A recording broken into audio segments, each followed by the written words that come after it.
마태복음 6장 12절부터 15절까지 말씀입니다. 하나님 말씀 봉독하겠습니다. 마태복음 6장 12절부터 15절까지 말씀입니다. 다 같이 함께 합독하도록 하겠습니다. 시작.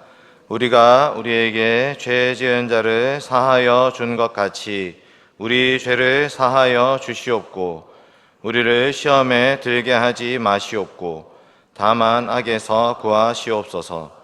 나라와 권세와 영광이 아버지께 영원히 있사옵나이다. 아멘. 너희가 사람의 잘못을 용서하면 너희 하늘 아버지께서도 너희 잘못을 용서하시려니와 너희가 사람의 잘못을 용서하지 아니하면 너희 아버지께서도 너희 잘못을 용서하지 아니하시리라. 아멘.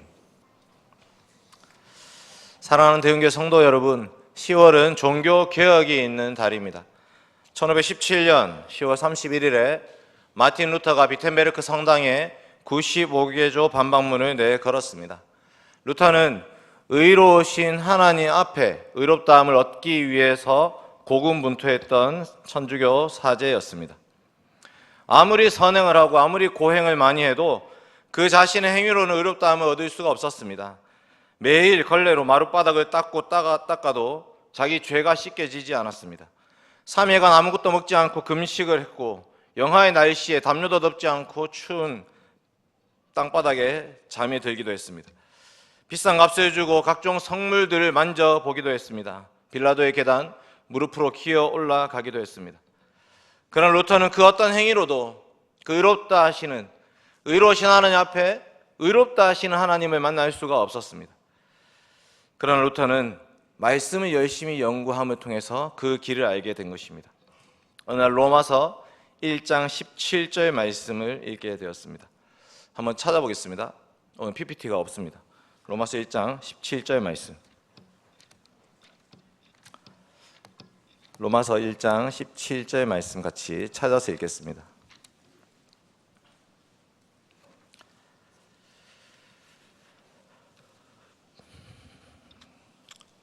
같이 읽겠습니다. 로마서 1장 17절 말씀. 시작.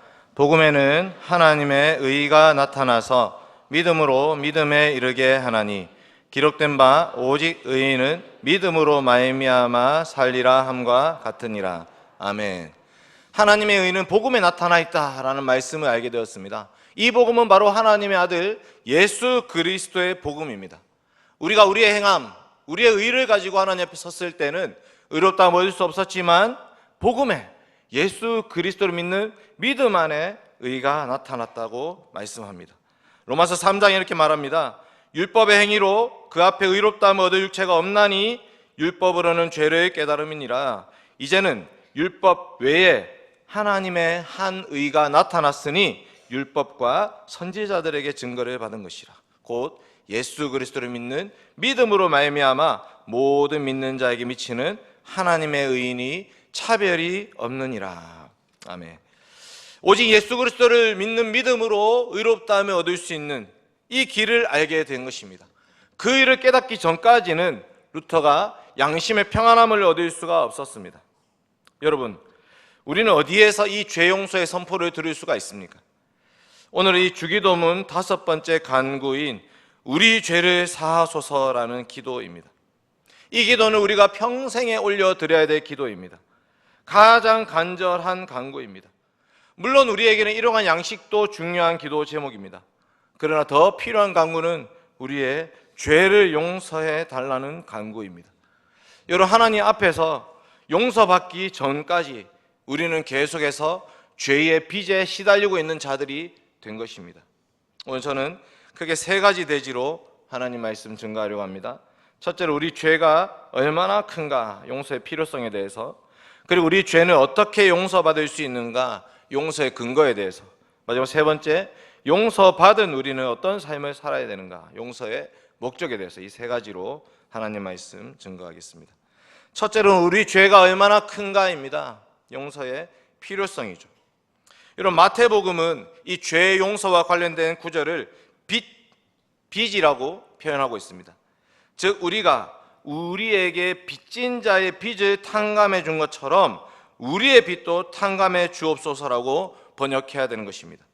누가복음에서는 이것을 하마르티아, 죄라고 얘기하고 있지만 마태복음에서는 그 죄를 빚이라고 표현하고 있는 것입니다. 여러분, 우리는 우리 죄를 용서해 주십시오라고 기도할 때 어떤 마음으로 기도를 하고 있습니까? 하나님 아버지, 제발 우리 죄를 좀 용서해 주십시오 라고 기도할 때에 어떤 마음인가? 마치 빚쟁이가 우리를 찾아와서 독촉하고 있을 때에 그 빚을 좀 없이 해주십시오라는 마음으로 기도를 올려드려야 된다는 것입니다. 마태복음 18장에 보면 1만 달란트 빚진 자의 비유가 나옵니다. 여러분, 어떻게 해야지 1만 달란트 빚을 질 수가 있겠습니까? 1만 달란트 얼마 정도 되겠습니까? 1달란트는 6천 데나리온이고 1데나리온은 하루 품삯입니다. 사람이 1년에 200일에서 250일 일한다 쳤을 때 20년에서 25년을 일해야지 벌 수 있는 돈이 1달란트입니다. 평생의 연봉의 합이 1달란트인데 1만 달란트를 빚진 자다, 이렇게 말하고 있습니다. 그러니까 여러분, 달란트 시장을 생각하시면 안 됩니다. 달란트 시장, 그 조그마한 그 종이로 된 거, 그 달란트가 아닙니다. 내 평생 수입을 하나도 안 쓰고 싹 다 모아서 그게 한 달란트가 되는 거죠. 예수님 당시에 유대인들 그 화폐 단위 중에 가장 높은 단위가 바로 이 달란트라는 것입니다.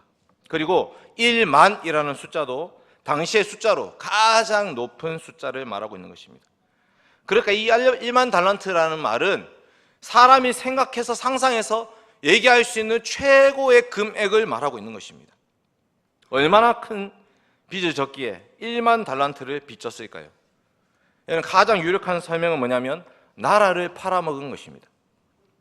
왜냐하면 마태복음 18장에서는 이 빚진 자, 주인을 임금님이라고 표현하고 있기 때문에 바실레우스라고 하는 이 임금이 종에게 그 빚을 갚아라고 말하고 있기 때문에 여기 1만 달란트는 나라에 빚진 것, 이 죄는 마치 이완용이 일본에 나라를 팔아먹은 것 같은 그런 극심한 죄악을 말할 때 쓰는 표현인 것입니다. 여러분, 아담이 선악과 따먹은 것이 정말 그렇게 큰 죄악입니까? 어떻게 보면 과일 한 개 먹은 거잖아요. 그것도 다 먹은지도 알 수 없죠. 우리 오늘 대추 먹었는데 다 드셨죠? 한 입 베어 먹었는지 다 먹은지 알 수 없는 그 과일 하나 먹은 것이 그렇게 큰 죄입니까? 너무나 큰 죄입니다. 왜냐하면 하나님이 천지 만물을 창조하고 나서 이 아담의 손에 모든 것을 다 위임하셨기 때문에 이제 아담이라는 것이 하나님의 나라를 세워가야 될 사람이, 그 아담이 자신의 자리를 벗어나서 하나님의 자리에 오르려고 했기 때문에, 하나님과 같이 되려고 했기 때문에 이것은 엄청난 반역인 것입니다. 하나님의 말씀에 대한 정면 도전이 된 것입니다. 온 피조물들의 언약의 머리였던 아담의 불순종이 그야말로 온 세상을 죄로 뒤덮어버린 그런 범죄가 된 것입니다. 그러니 억만금을 주고도 갚을 수 없는 빚 더미에 오른 것입니다. 여러분, 에스더에 보시면 와스디 왕비라는 것이 나옵니다. 그 와스디 왕비가 뭘 그리 잘못했습니까? 왜 폐위됐죠? 왕이 술 먹고 취해서 흥이 올라서 우리 예쁜 왕비 한번 사람들에게 보여주자 해가지고 와봐라 했는데 거절했죠. 그냥 그 죄 때문에 폐위되었습니다. 왕비의 자리에서 물러나게 됐습니다. 왜? 사람들이 이제 남편이나 권위자에게 대적할 수 있는 비밀을 제공할까 싶어서. 멸시할지도 모른다.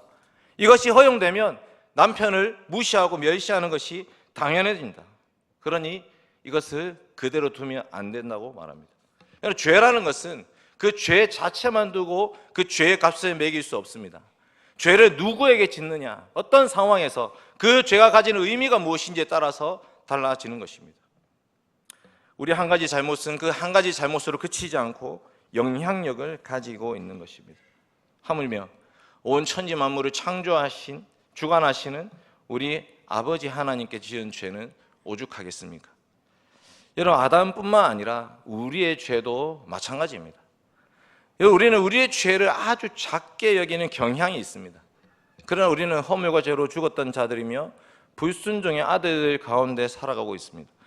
육체와 마음에 원하는 것을 하여 본질상 진노의 자녀였다고 말합니다. 누가 진노하십니까? 하나님 아버지께서 진노하시는 것입니다. 우리의 그 죄가 하나님 아버지의 나라를 망치고 있기 때문에, 그러니 우리의 죄는 결코 작은 죄가 아닙니다. 나 한 사람의 죄로 끝나는 것이 아닙니다. 이 죄는 하나님의 나라에 대한 반역인 것입니다.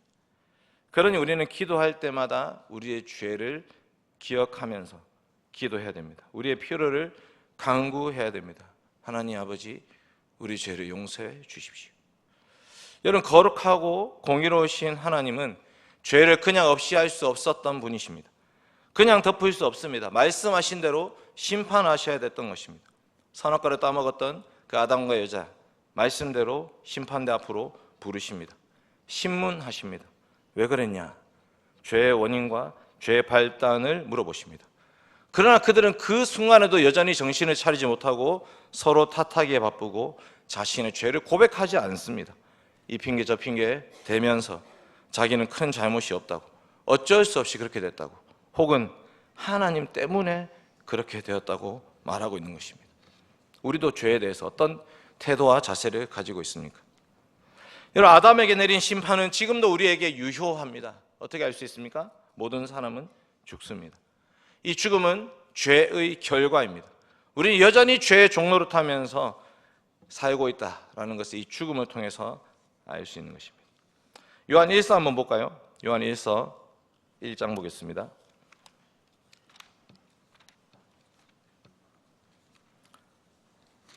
요한 1서 1장 8절, 9절, 10절 이렇게 세 구절을 보겠습니다.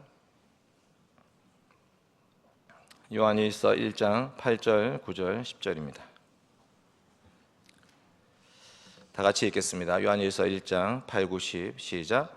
만일 우리가 죄가 없다고 말하면 스스로 속이고 또 진리가 우리 속에 있지 아니할 것이요 만일 우리가 우리 죄를 자백하면 그는 미쁘시고 의로우사 우리 죄를 사하시며 우리를 모든 불의에서 깨끗하게 하실 것이요 만일 우리가 범죄하지 아니하였다 하면 하나님을 거짓말하는 이로 만드는 것이니 또한 그의 말씀이 우리 속에 있지 아니하리라. 아멘.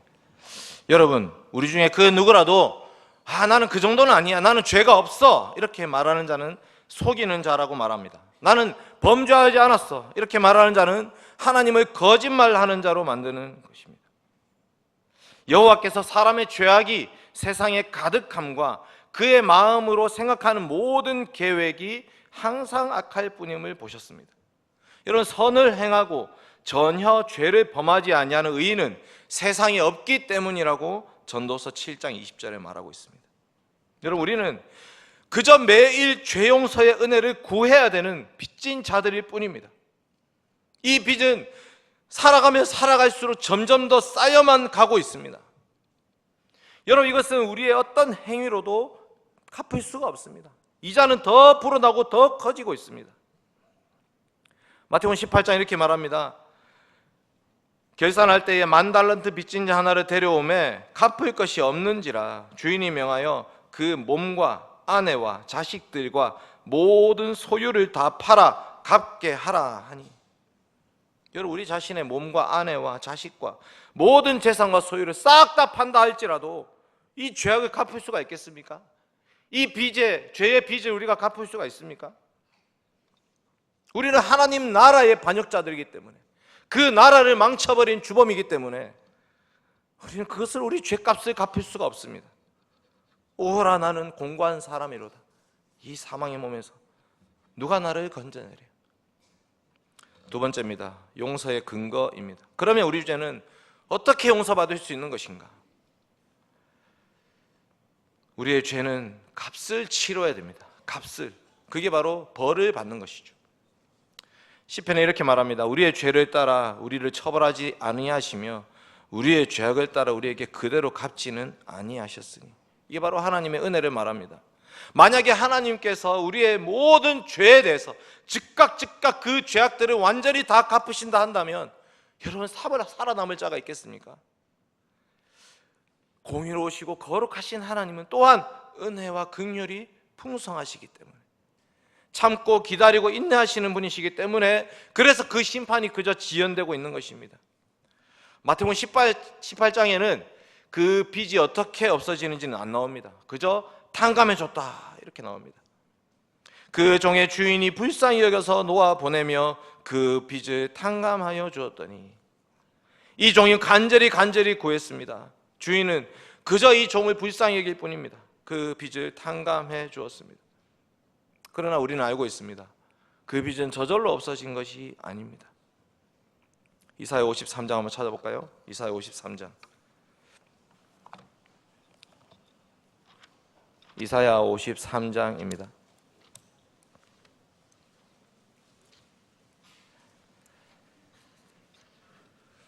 6절과 11절 12절입니다.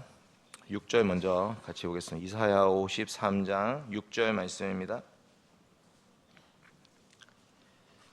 6절 시작.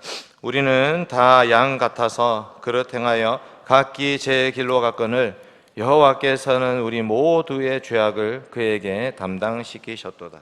아멘. 11절과 12절 시작. 그가 자기 영혼에 수고한 것을 보고 만족하게 여길 것이라. 나의 의로운 종이 자기 지식으로 많은 사람을 의롭게 하며 또 그들의 죄악을 친히 담당하리로다. 그러므로 내가 그에게 존귀한 자와 함께 몫을 받게 하며 강한 자와 함께 탈취한 것을 나누게 하리니, 이는 그가 자기 영혼을 버려 사망에 이르게 하며 범죄자 중 하나로 헤아림을 받았음이니라. 그러나 그가 많은 사람의 죄를 담당하며 범죄자를 위하여 기도하였느니라. 아멘. 그렇죠, 여러분. 예수님이 십자가를 예언한 말씀입니다. 이사야 53장의 이 종의 노래는, 고난받는 종은 바로 우리 주 예수 그리스도이십니다. 그분은 왜 십자가에 죽으셔야 했습니까? 6절에 여호와께서 우리 모두의 죄악을 그에게 담당시키셨다. 우리의 죄값을 그분에게 물으셨다라는 것입니다. 11절, 나의 의로운 종이 그들의 죄악을 친히 담당하리로다. 12절, 그가 많은 사람의 죄를 담당하며. 이것을 마태복음 8장이 인용하고 있습니다. 선지자 이사야를 통하여 하신 말씀에 우리의 연약한 것을 친히 담당하시고 병을 짊어지셨도다 함을 이루려 하심이라. 그리스도께서 많은 사람의 죄를 담당하시려고 단번에 들이신 바 되셨다. 친히 나무에 달려서 그 몸으로 우리의 죄를 담당하셨으니. 여러분, 하나님 아들 우리 주 예수 그리스도의 그 십자가의 죽음은 도저히 이 빚을 갚을 수가 없는 우리 모두를 대신한 죽음이었습니다. 죄는 우리가 지었는데, 죄는 우리들이고 형벌을 받아야 될 사람들은 우리들인데, 하나님은 그 모든 죄값을, 그 죄에 대한 형벌을 아들 예수 그리스도께 쏟아 부으셨다는 말씀입니다. 여러분, 이스라엘에는 도피성 제도가 있었습니다. 부지 중에 살인한 자, 모르고 사람을 죽인 사람들이 억울하게 복수를 당하지 않게 하기 위해서 만든 제도입니다.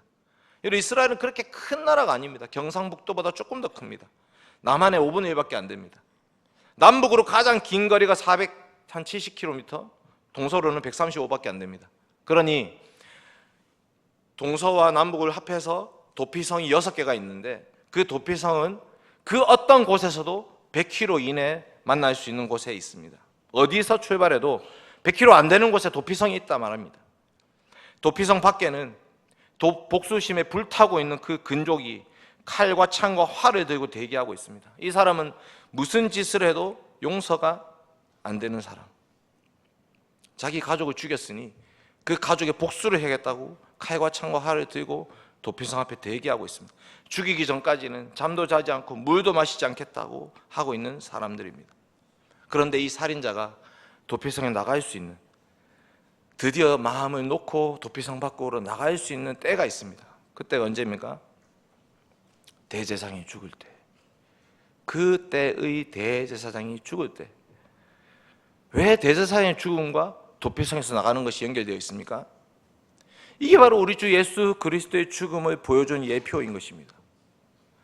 참 대제사장이신 예수 그리스도의 죽음으로 말미암아 그분의 죽으심은 우리의 죄값을 다 짊어지고 죽으셨기 때문에, 네 죄값은 다 치러졌기 때문에 이제는 자유하여도 된다 라는 것이 도피성 규례입니다. 우리는 끊임없이 그 살인자의 복수의 위협에 시달리고 있는 자들입니다. 우리 주 예수 그리스도께서 십자가에 죽으시기 전까지, 그 예수님의 죽음이 우리를 위한 죽음이라는 것을 알기 전까지, 믿기 전까지, 고백하기 전까지 우리는 끊임없이 하나님의 진노의 자녀로서 끊임없이 그 하나님의 심판대 앞에서 두렵고 떨림으로 살아가야 되는 그런 죄인들이라는 것입니다. 그러나 우리 주 예수 그리스도의 십자가의 죽음을 믿고 아는 순간, 그것을 고백하고 그것을 나의 죄값으로 받아들이는 그 순간에 하나님 아버지께서는 네 죄가 용서받았다 라고 말씀하시는 것입니다. 그러니 오늘의 이 죄 용서의 기도는 우리를 계속 십자가 앞으로 가라고 말씀하시는 기도입니다. 네가 네 죄값을 갚을 수 있냐? 절대 없다. 1달란트도 갚을 수가 없는데 네가 어떻게 1만 달란트를 갚겠단 말이냐? 하이델베르크 교리문답 51주일 한번 띄워주십시오. 51주일. 예. 제가 문제 읽고 답을 한번 읽어주십시오. 다섯째 간구는 무엇입니까? 우리가 우리에게 죄 지은 자를 사하여 준 것 같이 우리의 죄를 사하여 주옵소서로 이러한 간구입니다.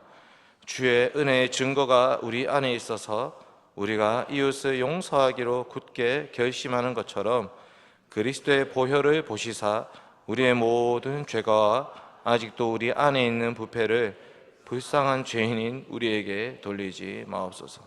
네, 예수 그리스도의 보혈을 보시고 그 죄값을 우리에게 찾지 마십시오. 그 은혜의 증거를 의지하여서 하나님 앞에 나아갑니다.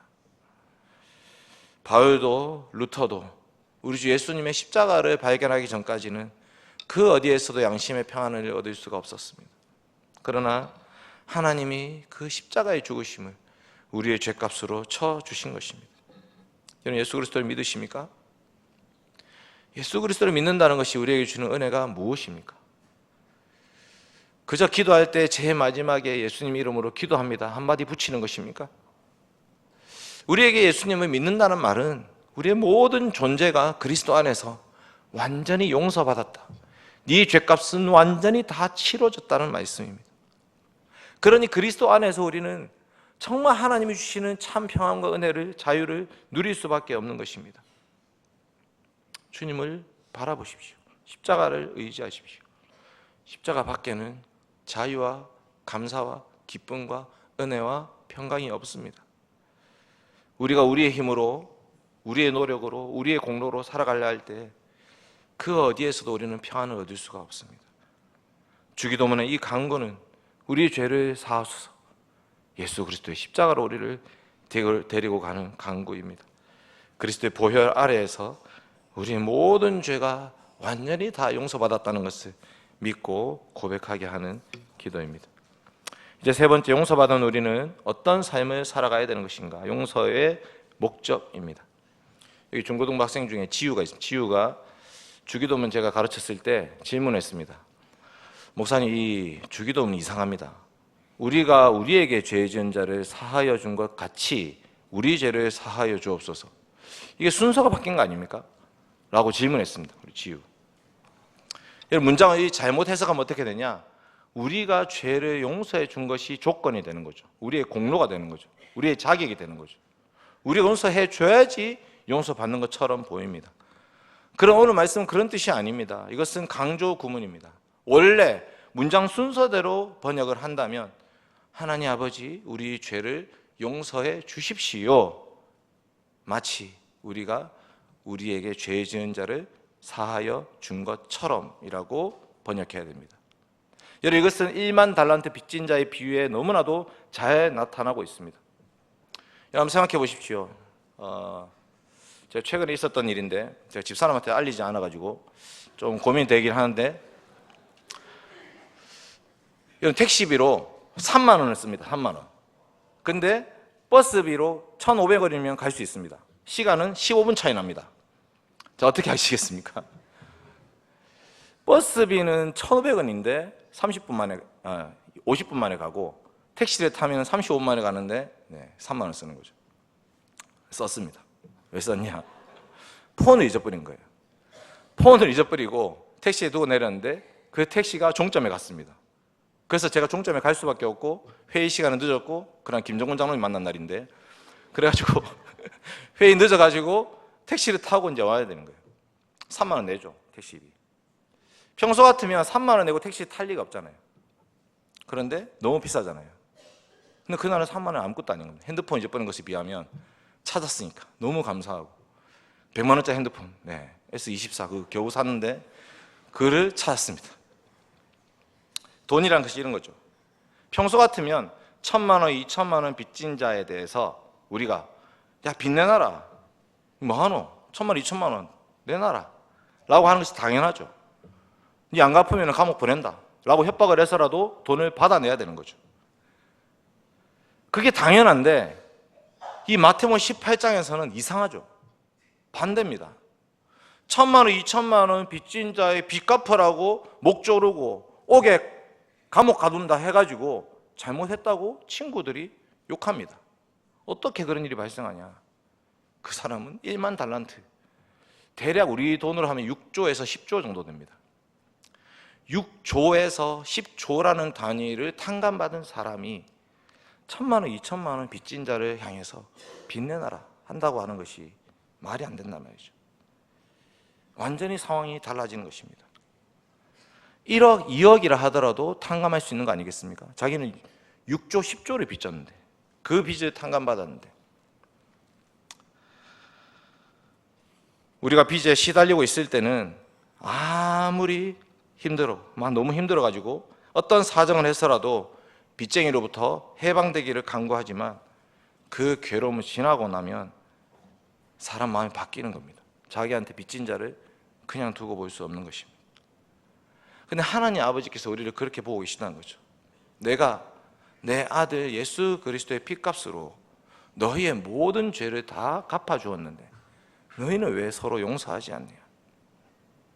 너희 왜 서로 용서하지 않냐? 너희가 뭐 한 거 없이 그냥 용서를 받았는데 왜 너희는 서로 용서하지 않냐라고 말씀합니다. 이 마태복음 18장의 동료는 영어로 fellow servant 해가지고 함께 종된 자라고 나옵니다. 같은 교회의 성도끼리라고 볼 수 있는 것입니다. 우리의 억만 죄악을 다 갚아주신 하나님 아버지께서는 이제 우리가 서로 용서하면서 살기를 바라십니다. 그래서 오늘 말씀의 이 기도도 우리 1인칭 복수를 사용하고 있는 것입니다. 우리가 우리에게 죄 지은 자를 사하여 준 것 같이 우리 죄를 사하여 주시옵고, 우리가 서로 용서할 때에 그곳에 하나님의 나라가 임하는 것입니다. 하나님의 나라는 용서의 나라입니다. 이것은 수직적인 용서뿐만 아니라 수평적 용서를 말하는 것입니다.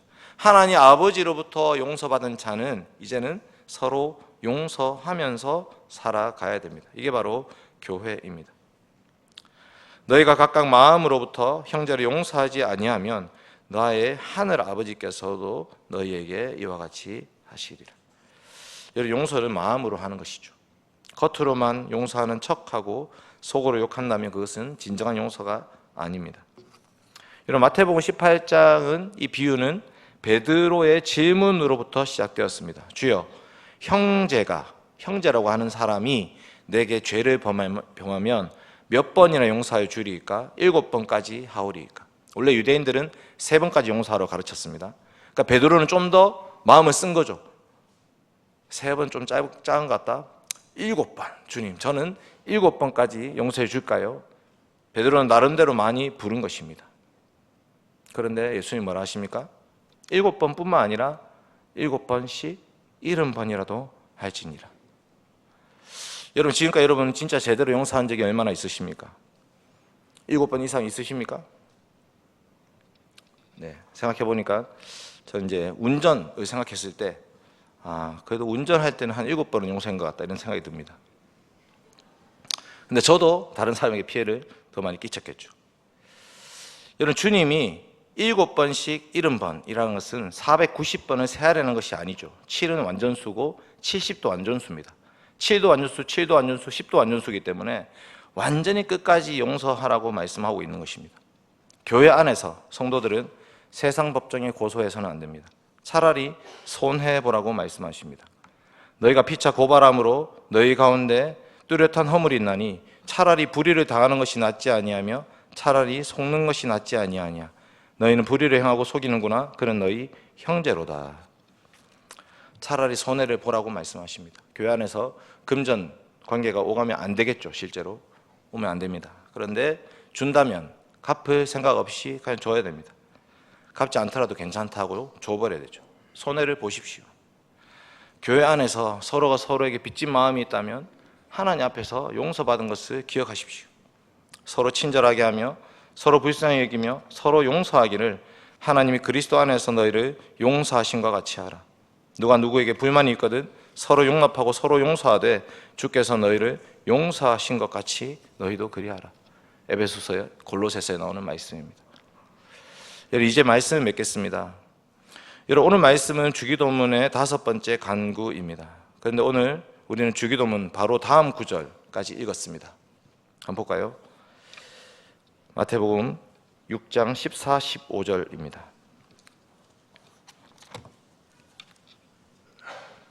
마태복음 6장 14절과 15절입니다. 이 말씀이 오늘 말씀의 결론이고 오늘 말씀의 적용입니다.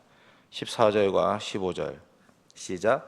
너희가 사람의 잘못을 용서하면 너희 하늘 아버지께서도 너희 잘못을 용서하시려니와 너희가 사람의 잘못을 용서하지 아니하면 너희 아버지께서도 너희 잘못을 용서하지 아니하시리라. 네.